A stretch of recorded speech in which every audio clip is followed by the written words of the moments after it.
Good morning guys, welcome. बात करेंगे एक नए स्पोर्ट की, एक नए इवेंट की जिसकी चर्चा दुनिया भर में बहुत ज्यादा होती है। बात करेंगे फॉर्मूला वन की, जिसमें बीती रात लुई हैमिल्टन ने कतर ग्रांड प्री को जीत लिया है। और इस जीत का मतलब यह है कि उनके और मैक्स वर्स्टैपेन के बीच अब जो अंतर है अंकों का, वो महज 8 का रह गया है। 8 अंकों का अंतर है। एक वक्त पे लीड ऑब्वियसली डबल फिगर्स में थी, लेकिन उसे ब्राजीलियन ग्रांड प्री जीतकर जो है लुई हैमिल्टन ने और कम किया। और अब कतर ग्रांड प्री जीतकर महज, जैसे हम कहते हैं ना, इकाई दहाई, तो दहाई से इकाई के फेर में ले आए हैं वो इस पूरे के पूरे अंतर को। और अब 2 रेसेस बाकी हैं इस पूरे के पूरे सीजन की, और इन 2 रेसेस को अगर वो जीत जाते हैं तो 8वीं बार फॉर्मूला वन चैंपियन कहलाएंगे।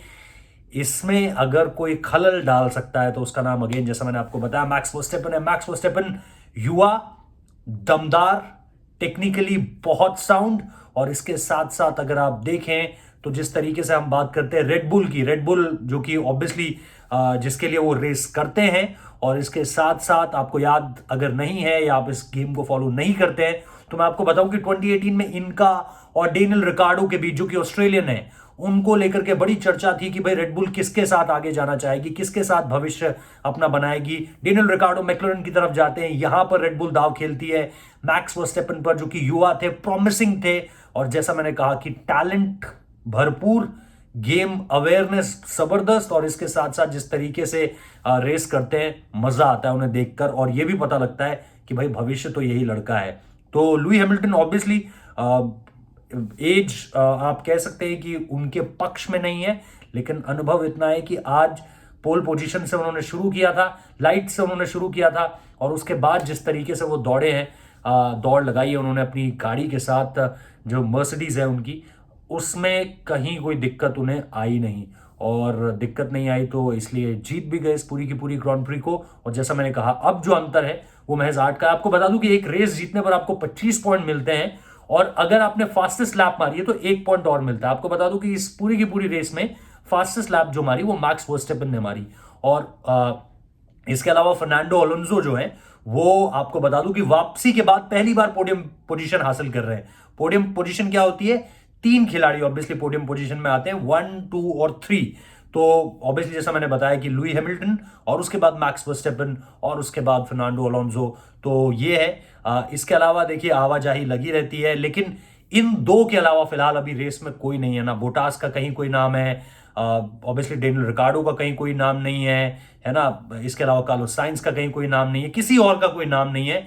इन दोनों के बीच ही पूरी की पूरी रेस लगी हुई है कि कौन जो है इस बार फॉर्मूला वन चैंपियन बनता है। मैक्स वर्स्टैपेन के पास आप कह सकते हो कि मौका है, लेकिन आज की रेस शुरू होने से पहले, ये जो रेस हुई है, मतलब बीते दिन जो रेस हुई है, इस रेस की शुरुआत से पहले जो है वो आप इतना जरूर ध्यान रखिए कि उन्हें जो है वो पेनल्टी लगी थी, बिकॉज वो येलो लाइट्स देखकर बहुत ज्यादा रुके नहीं, और उसके बाद चेक जब वो किया गया तो उनको 5, उनको आई थिंक 5 पोजीशन पीछे किया गया, और उसकी उन्हें पेनल्टी लगी। उसके बावजूद उन्होंने जो है रेस खत्म होते होते सेकंड पोजीशन हासिल कर ली, लेकिन ये उन्हें पेनल्टी लगी थी। और ऐसी पेनल्टीज लगती हैं लुई हैमिल्टन के साथ, हमें ये याद आता है, और भी अन्य रेसर्स के साथ याद आता है।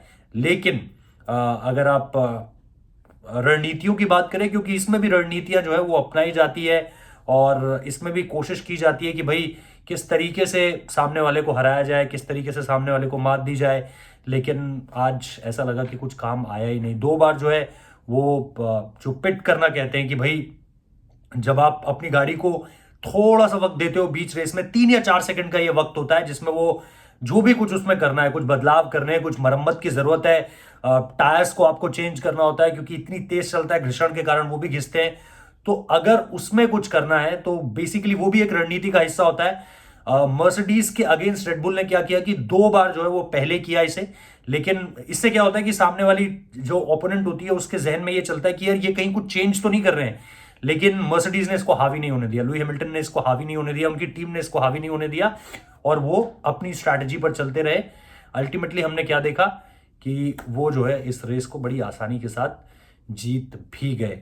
तो कोशिश ये है कि आप लोगों के साथ फॉर्मूला वन की रेसिंग को भी दिखाया जाए, बताया जाए उसके बारे में ज्यादा से ज्यादा, और अब आखिरी महीना है साल का इसके बाद, तो वहां पर वो 2 रेसेस हैं सऊदी में। हम लगातार इस पूरी की पूरी रेस को होता हुआ देखते हैं, सऊदी और फिर आप अबू धाबी देखेंगे, तो ये 2 रेसेस बचती हैं। लुई हैमिल्टन ऑब्वियसली 7 बार के चैंपियन है, मैक्स वर्स्टेपन उनकी इस चुनौती को खत्म कर सकते हैं, 8वीं बार उनके जीतने के सपने को चकनाचूर कर सकते हैं। देखना दिलचस्प होगा कि किस तरीके से चीजें जो है वो आगे बढ़ती हैं। फिलहाल इस वीडियो को देखने के लिए बहुत बहुत शुक्रिया, थैंक यू सो मच। आगे भी आपके लिए इस तरह की रिपोर्ट्स लाता रहूंगा। ये रिपोर्ट कैसी लगी कमेंट करके जरूर बताइएगा। अगर आपको लगता है कि हमने कुछ इसमें आपको सही जानकारी नहीं दी है तो उसके बारे में भी बताइएगा, क्योंकि ऐसा नहीं है कि मैं बचपन से स्पोर्ट को फॉलो करता आ रहा हूँ। बहुत ज़्यादा वक्त नहीं हुआ अभी स्पोर्ट को फॉलो करते हुए, लेकिन जितनी जानकारी थी आप लोगों के साथ शेयर करनी चाहिए। और उम्मीद ये करता हूँ कि आप लोगों की तरफ से कंस्ट्रक्टिव क्रिटिसिज्म भी होगा, तो कंस्ट्रक्टिव हमेशा की तरह रहेगा। जैसा आप बताते हो कि भाई ये सही कर लिया करो, ऐसे सही बता दिया करो, तो उसका इंतजार ज़रूर रहेगा। और इसके साथ साथ इसका भी कि अगर आपको पसंद आया है तो आप बताएंगे कि भाई ऐसा हम आगे भी और आपके लिए लाते रहे। थैंक यू सो मच इस वीडियो को देखने के लिए।